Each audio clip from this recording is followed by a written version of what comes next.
হরে কৃষ্ণ। তো আগামীকাল বৃহস্পতিবার নৃসিংহদেবের আবির্ভাব তিথি। তো আমরা জানি নৃসিংহদেব কাকে বধ করছিল? হিরণ্যকশিপুকে। তো হিরণ্যকশিপু কে ছিল? প্রহ্লাদ মহারাজের পিতা ছিল।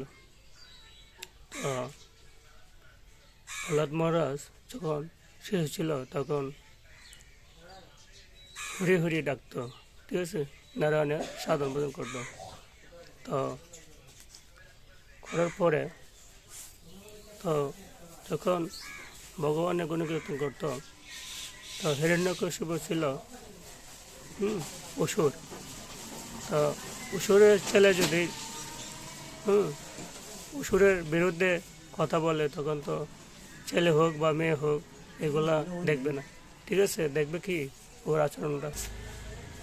তারপর যখন প্রহ্লাদ মহারাজ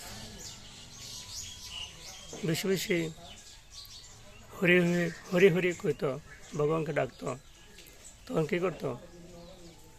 হিরণ্যকশিপু তাকে শাস্তি দিত। তো অনেক সময় পাহাড়ের উপর থেকে নিচে ফেলে দিত, তখন কী করত? ভগবান নিজে এসে রক্ষা করত। তো আমরা অনেক সময় দেখি শাস্ত্রে যেটা আছে আসলে বাস্তবিক, কারণ এগুলো তো মিছে কথা না, কারণ আমরা শাস্ত্র নিয়ে বিশ্বাস করাটা উচিত। তো অনেক কিছু, ঠিক আছে, আগুনে ফেলে দিত, তো হরিয়া এসেরা বাঁচাতো। তো এরকম অনেক কিছু আছে অ্যাকচুয়ালি। তারপর বেশি বেশি করতে করতে যখন অনেক আক্রমণ করছে, ছেলেকে অনেক মারধর করছে বা অনেক কিছু করছে, তারপর একদিন বলতেছে, ঠিক আছে, তুই যে বলস তোর হরি হরি তোরে বাঁচায়, ঠিক আছে, তো বলতো এই খাম্বা থেকে তোর হরি আছে? তখন প্রহ্লাদ মহারাজ বলছে, হ্যাঁ আছে, আমার হরি আছে কেন? তো হিরণ্যকশিপুর তো অনেক শক্তি, অসুর তো বলছে, ঠিক আছে, যখন ওই এই খাম্বাটা ভাঙছে হিরণ্যকশিপু, তখন নৃসিংহদেব আবির্ভূত হয়েছে, এই খাম্বার থেকে বাড়িছে। তো ওখানে যখন হিরণ্যকশিপুকে বধ করছিল সময়টা ছিল কি সন্ধ্যা, 3 সন্ধ্যা, যে সময় আমরা ধূপবাতি দেখাই বা উলুধ্বনি দিই। তো তখন হিরণ্যকশিপু এরকম বর ছিল, মানুষে মারতে পারবে না, দিনে মারতে পারবে না, রাত্রে মারতে পারবে না। কখন মারতে পারবে? না দিন না রাত, ত্রিসন্ধ্যা।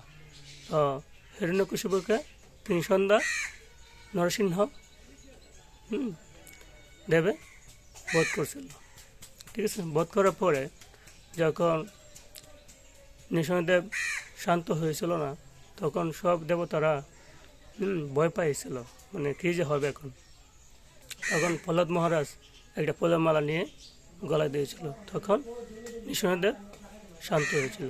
তো আমরা অনেক সময় শাস্ত্রে অনেক কিছু দেখি বা অনেক কিছু জানি, কিন্তু আমরা অনেক সময় কি এগুলা মনে রাখি না বা বুঝতে চাই না, চেষ্টা করি না। শাস্ত্র পড়তে হবে তো জানতে গেলে। তো তারপর প্রহ্লাদ মহারাজ কী হয়েছে? শাসন করছে অনেক বছর, ঠিক আছে। তো প্রহ্লাদ মহারাজ শাসন করার সময় অনেক ভালো কাটেছিল। তো আমরা এটাই দেখি শাস্ত্রে, ঠিক আছে, ভগবানকে ডাকলে অবশ্যই ভগবান রক্ষা করবে, ঠিক আছে। আর আপনি যদি ভগবানকে না ডাকেন, ভগবান আপনাকে রক্ষা করবে না। মা বাবাকে যখন ছেলে মেয়ে ডাকে তখন মা বাবা জব দেয়, তো সেম এরকমই ভগবানকে যত বেশি ভালোবাসবেন ভগবান আপনাকে তত ভালোবাসবে। এটা হিরণ্যকশিপু বা প্রহ্লাদ মহারাজের কাহিনী থেকে আমরা কি বুঝতে পারি, ঠিক আছে। প্রহ্লাদ মহারাজ যতই বিপদে পড়েছে ততই হরি বাঁচাইছে, ঠিক আছে। তো ভগবান সব দিক দিয়ে সবাইকে বাঁচায়, হরি বল, রাধে রাধে।